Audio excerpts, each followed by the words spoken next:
Hello friends. आशा करते हैं आप लोग लॉकडाउन में सुरक्षित होंगे। देखिए फ्रेंड्स, आजकल स्टडीज़ का काफ़ी इशू आ रहा है बच्चों का।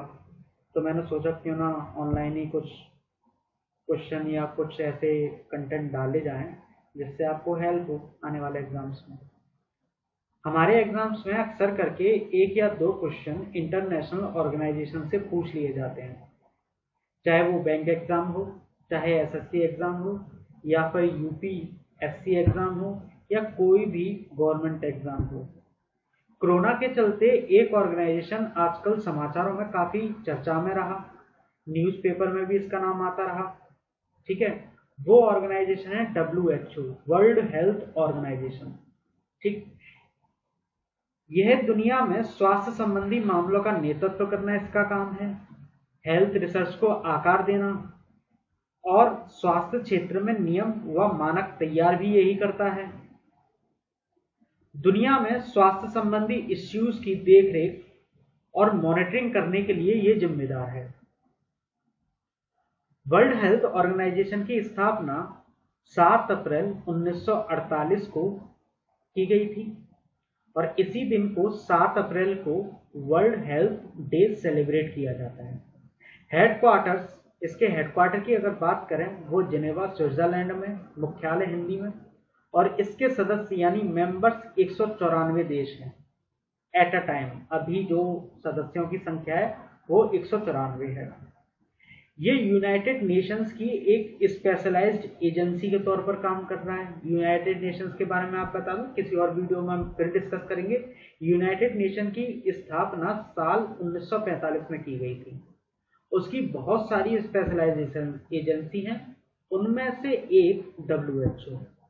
WHO की first meeting world health assembly में 24 जुलाई 1948 को संपन्न हुई। इसके मुखिया इस वक्त टेड्रोस अधानोम है। ये टेड्रोस अधानोम का आप देख रहे हैं, ये फोटो है टेड्रोस अधानोम का। ये डायरेक्टर जनरल ऑफ WHO हैं, यानी मुखिया हैं। और ये सेकंड पिक जो आप देख रहे हैं, ये सोमैया स्वामीनाथन है। ये डेप्यूटी डायरेक्टर जनरल हैं WHO की। टेड्रोस अधानोम जो हैं वो इथोपिया से हैं, और सोमैया स्वामीनाथन आपकी इंडिया से हैं। आगे देखते हैं सब इंपॉर्टेंट पॉइंट्स में। India became a member of WHO इन 1948, यानी भारत में WHO ने जो काम शुरू किया है वो 1949 से शुरू किया है, लेकिन भारत WHO का एक फाउंडिंग मेंबर है, तो इसका मतलब ये भी 1948 से ही सदस्य है। WHO has played a leading role several public health achievements like eradication smallpox, polio and development of Ebola vaccine। WHO समय समय पर काफ़ी इसमें अपना भूमिका दी है अलग अलग चीज़ों में, जैसे पोलियो उन्मूलन की बात हो, स्मॉल पॉक्स उन्मूलन की बात हो, और ईबोला वैक्सीन बनाने की बात हो। जनवरी 1967 में WHO ने एक प्रोग्राम लॉन्च किया। इसको कहा गया intensified smallpox eradication programme. कहने का मतलब है स्मॉल पॉक्स उन्मूलन प्रोग्राम, इसको हिंदी में कहा जा सकता है। साल 1988 में WHO ने global polio eradication initiative start किया।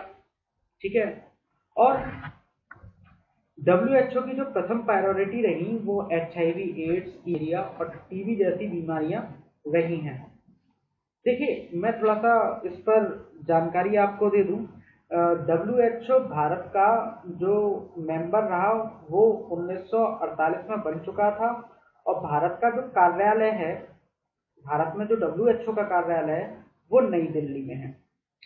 1967 में चेचक के मामले भारत में सामने आए, जिसमें 15 मामले में रोगी पाए गए थे, और 1977 में बाद में इस प्रोग्राम की मदद से, जो प्रोग्राम आप देख रहे हो ना, intensified smallpox eradication programme, इसकी मदद से 1977 में चेचक की समस्या से ये बाहर आ गई।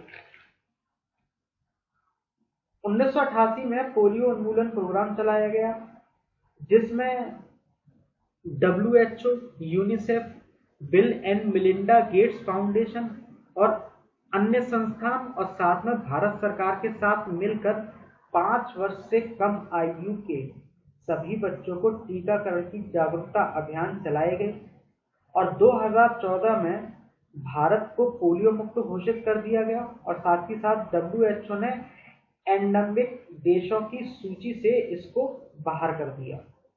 कुछ और WHO करता है जो हमारे क्वेश्चंस बनते हैं। WHO समय समय पर अपनी कुछ रिपोर्ट देता है, तो कई बार क्वेश्चन बनता है कि WHO ने कौन कौन सी रिपोर्ट देता है या फिर रिलेटेड रिपोर्ट किस ऑर्गेनाइजेशन द्वारा पब्लिश की जाती है। देखो बहुत फेमस रिपोर्ट आती है इसकी, वो है आपकी